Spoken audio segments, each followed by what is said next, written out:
انا اعطیناک الکوثر۔ اب اس میں میں ذرا ذکر کرنا چاہتا ہوں اور خاص طور پہ بعد میں ذرا وضاحت بھی کروں گا کہ مولانا اصلاحی صاحب نے تو اس سورہ مبارکہ کا کوئی خاص حق ادا نہیں کیا ہے، لیکن یہ کہ مولانا مودودی صاحب نے واقعہ یہ کہ حق ادا کیا ہے، جس قدر تفصیل کے ساتھ انہوں نے جو تفاسیر میں اور مختلف اقوال ہیں انہیں جمع کیا ہے باریک بینی کے ساتھ، اس میں بہت محنت یقیناً ان کی لگی ہوگی، جس کے لیے کہ ہمیں ان کا ممنون ہونا چاہیے۔ اور ظاہر بات ہے من لم یشکر الناس لا یشکر اللہ، جو اختلاف ان سے ہے وہ اپنی جگہ پر، لیکن یہ جو ان کی خدمت ہے اس کی قدر کرنا اور اس کا اگر کوئی فیض کسی کو پہنچے اس پر شکر کرنا، ان کے لیے دعائے خیر کرنا، یہ بات ہے۔ انہوں نے جو گنتی کی ہے کہ حضور کو کیا کیا خیر اللہ نے عطا فرمائے، اب ایک تو یہ ہے کہ اس کو عام پر جو ہے وہ منحوس کیا جائے، اور ایک ہے خاص روایات کے حوالے سے اس کا کیا مفہوم سامنے آتا ہے، تو وہی لغوی بات، اور پھر یہ کہ جو معصور ہے اور منقول ہے مفہوم کوثر کا، یہ دونوں میں آپ کے سامنے رکھ رہا ہوں۔ سب سے پہلی شے جو اللہ نے محمد الرسول اللہ کو کثرت سے عطا فرمائی وہ اخلاق حسن، اس لیے کہ دوسری ہی وحی میں فرمایا وَإِنَّكَ لَعَلَىٰ خُلُقٍ عَظِيمٍ، جس کا لوہا جو ہے وہ خود کفار قریش نے مانا الصادق الامین۔ ابو جہل بھی یہ نہیں کہہ سکا کہ محمد نے کبھی جھوٹ بولا، صاف مانا اس نے صلی اللہ علیہ وسلم کہ انہوں نے کبھی جھوٹ نہیں بولا۔ پھر یہ کہ سب سے بڑا خیر نبوت اور رسالت، نبوت رسالت رحمت ہے، اور رحمت للعالمین بنا کر محمد رسول اللہ صلی اللہ علیہ وسلم بھیجے گئے، تو یہ خیر کثیر، یہ خیر جو ہے نبوت اور رحمت، یہ اپنے منطقی انتہا کو پہنچی ہے، اپنے تکمیلی مرتبے کو پہنچی ہے محمد رسول اللہ صلی اللہ علیہ وسلم کی شخصیت مبارکہ میں۔ اس اعتبار سے یہ دوسرا ہے۔ پھر جو تعلیمات آپ لے کر آئے، سب سے بڑی شے توحید، پھر وہ نظام توحید، وہ نظام توحید جس کا کہ سیاسی سطح پر اس کا نظام خلافت کا، معاشیات میں اس کا نظام امانت اور کفالت کا، یہ سارا نظام جو دیا یہ سب سے بڑا خیر ہے جس کی ضرورت ہے آج نو انسانیت۔ چنانچہ میں نے اسی کتاب میں نبی اکرم صلی اللہ علیہ وسلم کا مقصد بعثت میں اس پر بحث کی ہے۔ آج کی انسان کو، آج کی انسانیت کو جو انفرادی اخلاق ہیں، شخصی انسان کی انفرادی سیرت و کردار، اس کی اتنی زیادہ ضرورت نہیں ہے، اور اس میں کوئی نئی چیز نہیں تھے جو محمد لے کر آئے ہو صلی اللہ علیہ وسلم۔ صداقت، امانت، ایفائے عہد۔ حضرت اسماعیل کے بارے میں آیت آپ کو سنا چکا، کانا صادق الوعد، وعدے کا پورا کرنے والا، جس نے اپنی گردن رکھ دی، چلائیے ابا جان چھری چلائیے، وعدہ کیا تھا ستجدنی انشاءاللہ صابرا، اور پھر گردن نکال کر چلائیے چھری اگر آپ پروردگار کا حکم۔ صداقت میں، امانت میں، زہد میں، اللہ تعالیٰ کی طرف رجوع میں، حنانا من لدنا وزکاۃ وکان تقیا، یہ حضرت عائشہ۔ البتہ محمد رسول اللہ صلی اللہ علیہ وسلم نے ایک طرف تو تمام ان اخلاق حسنہ کا گلدستہ اپنی شخصیت میں پیش کیا، ایک تو جامعیت کبریٰ ہے، ورنہ تمام انفرادی اقدار جو ہے وہ تو اس سے پہلے مکمل ہو چکی تھی، البتہ سب کو متوازن شکل میں جمع کر دینا، زہد بھی ہو اور ادائے حقوق بھی ہو، دنیا میں رہے بھی، اور پھر یہ کہ دنیا سے لو نہ لگے، شادیاں بھی کریں، لیکن یہ ہے کہ اللہ تعالیٰ کی بندگی کے اندر اس سے کہیں کوئی کمی نہ آئے۔ یہ ہے اصل میں کہ جو حضور کا ذاتی سطح پر جو آپ کی کنٹریبیوشن ہے، لیکن اس سے بھی آگے بڑھ کر آپ نے اجتماعی اخلاق اور اجتماعی نظام بھی قائم کیا۔ آج کے انسان کو سب سے بڑی ضرورت اس کی، جب تک نظام عادلانہ نہیں ہے، نظام صحیح نہیں ہے، نظام منصفانہ نہیں ہے، تو ظاہر بات ہے کہ اس کے نیچے اگر ایک ظالمانہ نظام کے نیچے ایک بڑا نیک شخص زندگی گزار رہا ہے تو اس کی انفرادی نیکی اس ظالمانہ نظام کی تقویت کا سبب بنتا ہے۔ جیسا کہ میں نے ابھی ایک نقطہ بیان کیا تھا جنا ہال میں، تو سب لوگوں نے اس کو محسوس کیا، ایک دم چوک سے گئے۔ ظالمانہ نظام ہے، جاگیرداری اور سود خوری اور حرام خوری سے دولت کے انبار جمع کیے ہوئے ہیں۔ اس میں اگر آپ کوئی بڑا اچھا قانون بنا دیں، 12ویں ترمیم بھی لے آئے، اگر چوری کا، ڈکیتی کا خاتمہ ہو جائے تو فائدہ کس کو پہنچے؟ ان دولت مندوں کی دولت محفوظ ہو گئی نا، ان حرام خوروں کا جو کوئی دولت کا انبار ہے وہ محفوظ ہوگا۔ تو معلوم ہوا بہترین قانون غلط نظام کے تحت تو در حقیقت اس نظام کو قائم رکھنے اور اس کی تقویت کا ذریعہ بنتا، تو معلوم ہوا کہ اصل شے نظام، قانون سب سرو کرتا ہے نظام کو، قانون کسی نظام کو چلانے کا ذریعہ بنتا ہے۔ تو اگر نظام ہی غلط ہو تو صحیح ترین قانون بھی در حقیقت ایک نظام غلط نظام کو چلانے کا اور تقویت دینے کا ذریعہ بن جائے گا۔ تو سب سے بڑا خیر جو عطا کیا ہے، جس کے بارے میں اقبال کے وہ 2 اشعار بڑے قیمتی ہیں، ہر کجا بینی جہان رنگ و بو، کے خاکش برویا دار ہوں، یاد نور مصطفیٰ اورا بہاس، یا ہنوز عدت تلاش مصطفیٰ۔ وہ خیر جو محمد نے دیا تھا صلی اللہ علیہ وسلم، یا تو اسی سے لوگوں نے کچھ مستعار لیا ہوا ہے، اور یا یہ کہ ابھی اس خیر کے لیے، اس خیر کثیر کی طرف نوع انسانی جو ہے اس کی تلاش میں سر کرتا ہے۔ پھر آپ کو جو خیر کثیر دیا، رفعنا لک ذکرک، آپ کا ذکر بلند کیا، آپ کو اتنی بڑی امت دی گئی، ایسے جانثار صحابہ دیے گئے۔ ذرا تقابل کیجئے، تہاں موسیٰ کے ساتھی تھے کہ جب کہا گیا کہ جنگ کے لیے میدان میں آؤ، فاذهب انت وربك فقاتلا انا هؤلاء قاعدون، یہ کیا کہتے ہیں؟ اور کہا محمد کے ساتھی ہیں صلی اللہ علیہ وسلم، جہاں آپ کا پسینہ گرا وہاں اپنی خون کی ندیاں بہا، یہ محمد کے ساتھی ہیں۔ ایسے جانثار، ایسے اعوان و انصار، ایسے خلفاء ابو بکر اور عمر اور عثمان اور علی کے رضی اللہ تعالیٰ عنہم اجمعین۔ پھر امت، کتنی بڑی امت، کتنے اولیاء اللہ، کتنے صلحاء، کتنے اتقیاء، کیسے کیسے علماء، کیسے کیسے مجددین امت۔ تو واقعہ یہ ہے کہ ہم نے آپ کو خیر کثیر عطا کیا۔ پھر اگرچہ اولاد نرینہ تو نہیں دی، یہ بھی اللہ کی اپنی ہی کوئی حکمت ہے، اس پر کبھی میں نے گفتگو کی بھی ہے، لیکن اس وقت اس کا موقع نہیں ہے۔ لیکن یہ کہ آپ کی صاحب دادی حضرت فاطمہ سے جو اولاد آپ کو ملی، حسنی اور حسینی سید کتنی تعداد میں آج دنیا میں موجود، ان میں کیسی کیسی شخصیت ہے۔ حسنین، حضرت حسن، حضرت حسین رضی اللہ تعالی عنہما، پھر بڑے بڑے مجاہدین کبار ان میں اٹھے، حضرت حسن زکیہ اور حضرت زید سے لے کر خود سید احمد بریلوی رحمت اللہ علیہ، یہ کون تھے؟ انہیں اس خاندان کے ساتھ تو معلوم یہ ہوا کہ جہاں تک آپ کی اولاد کا تعلق ہے، روحانی اولاد، اور پھر یہ کہ یہ اولاد جو آپ کی بیٹی سے اگرچہ حضرت فاطمہ سے چلی ہے، لیکن یہ کہ اس میں بھی کوئی کمی کا معاملہ نہیں۔ تو یہ تو 5 چیزیں وہ ہیں کہ جو اگر لفظ کوثر کو اس کے لغوی مفہوم پر رکھا جائے تو یہ 5 مفاہیم ہے۔ اور اب آئیے اس کا ایک مفہوم وہ ہے کہ جو منقول ہے روایات، ایک حوض ہے یہ کوثر جو میدان حشر میں، اور جس کے ساتھ ہی یہ کوثر ہے محمد الرسول اللہ صلی اللہ علیہ وسلم۔ امت وہاں پہنچے گی، العطش جب پکار رہے ہوں گے تو صرف امت محمد صلی اللہ علیہ وسلم کو وہاں سے سیرابی عطا ہوگی اور حضور ہوں گے ساتھی۔ دوسری روایات میں یہ آتا ہے کہ یہ جنت کی نہر ہے کوثر، اور معلوم یہ ہوتا ہے کہ اسی نہر کا پانی ہے کہ جو میدان حشر کے اندر اس حوض کے اندر جمع ہوا۔ اس میں مولانا مودودی صاحب نے اپنی اس تفہیم میں بڑی تفصیل سے وہ روایات درج کی ہے، میں صرف چند ان میں سے آپ کو سنا رہا ہوں۔ مسلم شریف کی روایت ہے کوثر کے بارے میں، حضور نے فرمایا ہوا حوض ترد علیہ امتی یوم القیامہ، وہ ایک حوض ہے جس پر میری امت آ کر اترے گی۔ ورد یرد، وارد جو گھاٹ پر اترتا ہے پانی پینے کے لیے، اس کے لیے لفظ تھا میری امت اس گھاٹ پر آ کر شراب۔ بخاری کی روایت ہے انا فرطکم علی الحوض، اے مسلمانوں میں تم سے پہلے پہنچا ہوا ہوں گا حوض پر، گویا کہ وہاں میں ساقی کا فریضہ پر انجام دوں گا، میں میزبان ہوں گا حوض کوثر پر، اور وہاں تمہارا انتظار کروں گا، تمہارا استقبال کروں گا۔ انا فرطکم، یہ وہی لفظ ہے کہ جو کم سن بچے فوت ہو جاتے ہیں تو ان کی دعائے جنازہ میں یہ لفظ پڑھا جاتا ہے اللہم اجعلہ لنا فرطا واجعلہ لنا اجرا وذخرا، یہ ہم سے آگے جا رہے ہیں، ہم نے جو بھی ان کی خدمت کی ہے پروردگار اس کو آخرت میں ہمارے لیے تخفیف بتا۔ اسی طریقے سے بخاری کی ایک روایت اور بھی ہے انا فرطکم علی الحوض وانا شہید علیکم وانی واللہ لانظر الی حوضی الان، میں تم سے پہلے پہنچ جاؤں گا حوض کوثر پر اور وہاں تمہارا استقبال کروں گا، اور پھر میں تمہاری گواہی دوں گا، تم پر گواہ ہوں گا اس حوض کوثر پر۔ اور خدا کی قسم میں اپنی آنکھوں سے اس حوض کو اس وقت بھی دیکھ رہا، یعنی دنیا میں رہتے ہوئے بھی محمد الرسول اللہ صلی اللہ علیہ وسلم کو جنت کا مشاہدہ جیسے ایک موقع پر ہوا کہ ایک نماز کے دوران آپ کا ہاتھ بے ساختہ جو ہے آگے بڑھ گیا، ایک مرتبہ بے ساختہ پیچھے کو ہٹے جیسے کسی شے سے دہشت ہو گئی ہو، خوف ہو۔ جب لوگ صحابہ نے پوچھا حضور کیا یہ اس نماز کا خاصہ ہے؟ یہ بھی اس کا کوئی جز نے فرمایا نہیں، میرے سامنے جنت لے آئی گئی تھی اور بے اختیار میرا ہاتھ بڑھ گیا کہ میں اس کا کوئی خوشہ توڑ لوں تاکہ تمہیں دوں وہ جنت کا میوہ،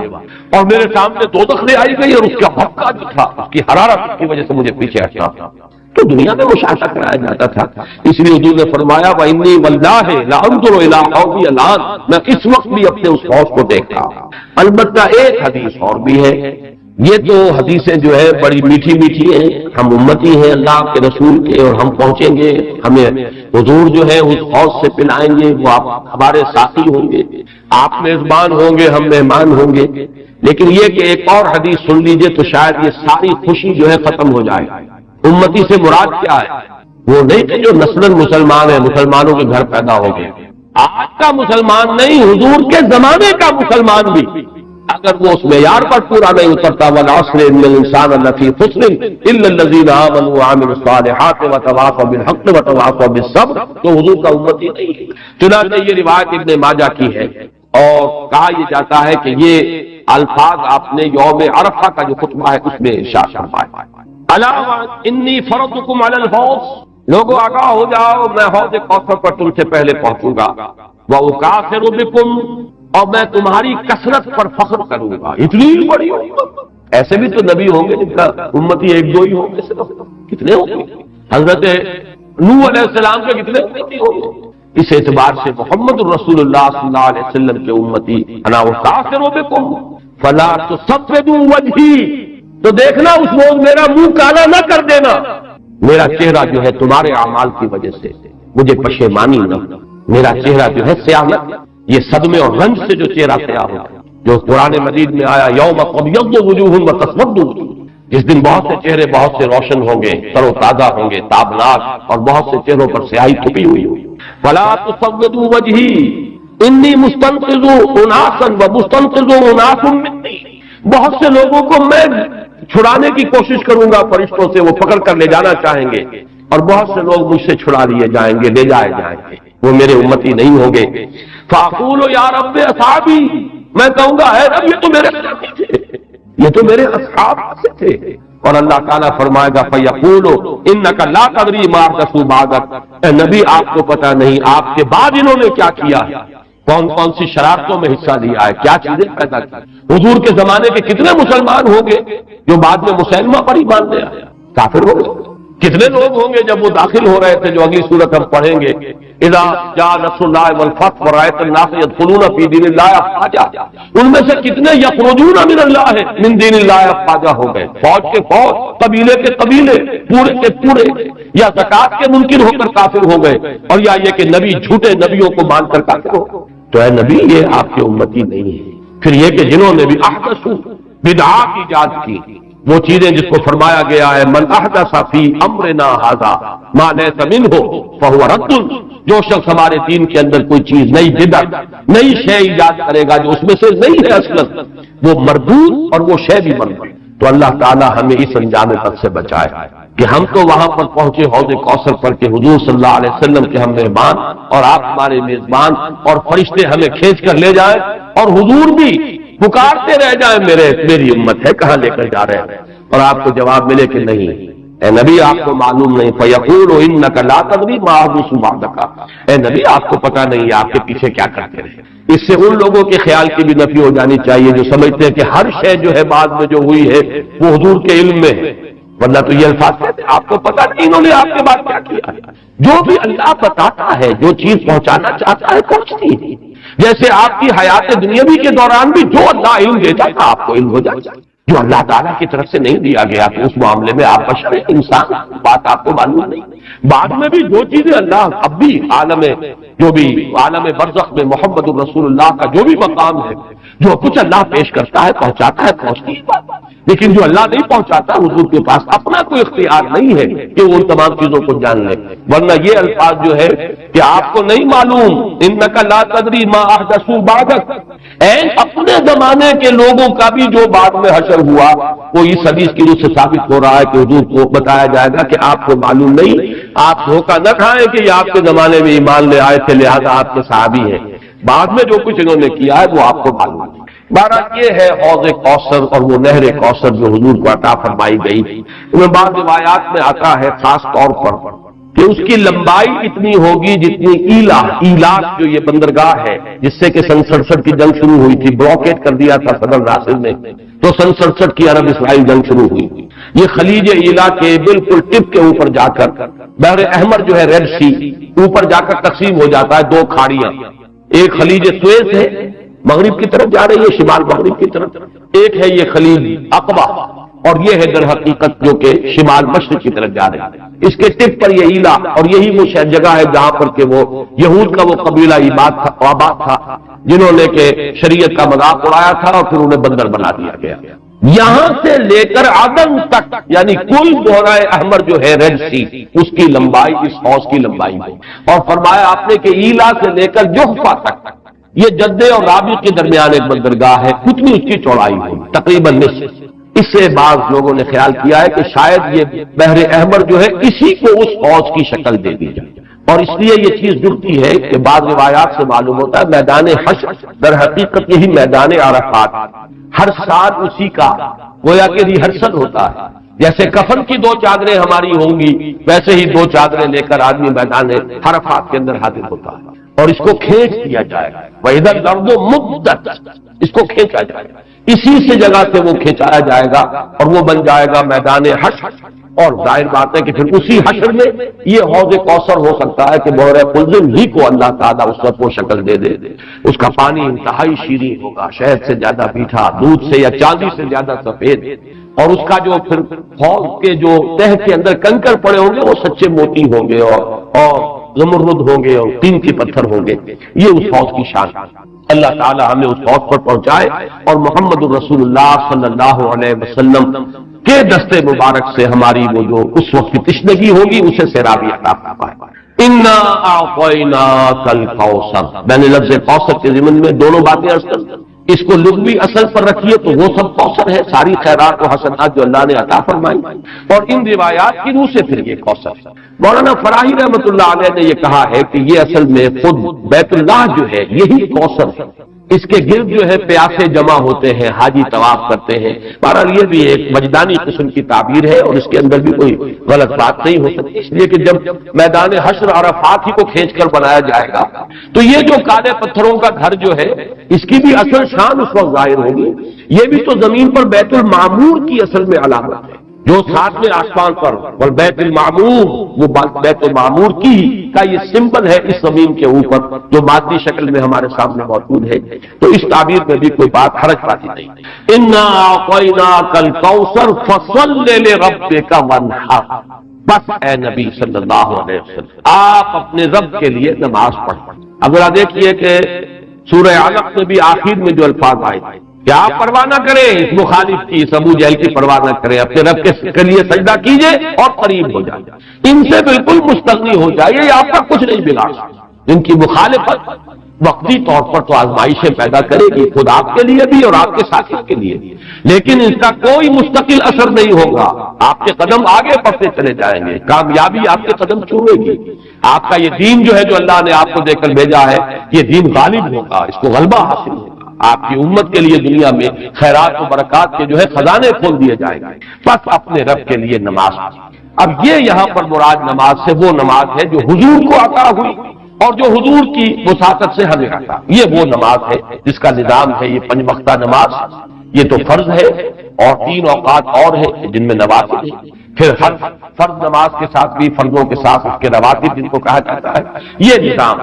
ہر نماز کی رکعت کی ایک ترتیب ہے، اس کے ارکان ہیں، یہ تمام اس کے اوقات ہیں، ان پابندی، اس کے قوانین، قواعد و ضوابط کا پورا لحاظ رکھتے ہوئے یہ ہے فصل لربک، اپنے رب کے لیے نماز پڑھیے، وانحر، اور اونٹ جو ہے نہر کیجیے، اللہ کی راہ میں قربانی کرتے رہے. اس دونوں الفاظ کو جوڑ کر ایک نتیجہ نکالا بعض حضرات نے کہ اس سے مراد خاص طور پر بقرعید کی نماز اور اس کے بعد جو نہر کیا جاتا ہے، آ کر قربانی دی جاتی ہے، تو یہ اس سے مراد ہے. لیکن یہ بھی میں سمجھتا ہوں کہ صرف ایک ذوقی سی بات ہے، ورنہ جو پس منظر ہے بالکل ابتدائی زمانے کی یہ صورتیں ہیں.